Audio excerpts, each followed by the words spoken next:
প্রিয় দেশবাসী, আমি কিছুক্ষণ আগে শুনলাম আমাদের দেশের যোগশ্রেষ্ঠ বুজুর্গানে দিন হাফিজ হুজুর রহমতুল্লাহ আলাইহি সূরা সাহিবজাদা আতাউল্লাহ হাফিজ হুজুর রহমতুল্লাহ আলাইহি ইন্তেকাল করেছেন।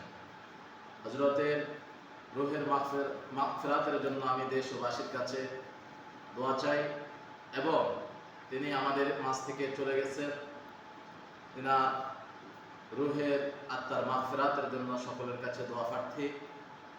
আজ আমরা একে একে মুরব্বি হারা হয়ে যাচ্ছি।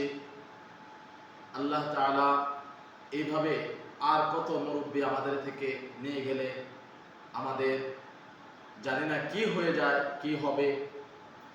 এই দুনিয়া আল্লাহই জানে। এই যে বড় বড় উলামায়ে কেরাম, বড় বড় বুজুর্গানে দ্বীনরা যেভাবে চলে যাচ্ছে, আমি আপনাদেরকে আমার ভাষা আমি বলতে পারবো না।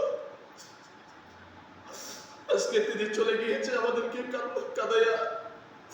এভাবে আমাদের আল্লাহ মাহমুদ শফি রহমতুল্লাহি আলাইহি, জুনায়েদ বাবু নগরী রহমতুল্লাহি আলাইহি, উল্লেখযোগ্য বড় বড় বুজুর্গানে দ্বীনরা চলে গিয়েছে। আল্লাহ যেন আমাদের ফয়েজ ও বরকত আমাদেরকে হাসিল করার তৌফিক দান করে। আমি দেশবাসীর কাছে দোয়া চাই, আপনারা দোয়া করবেন হুজুরদের জন্য।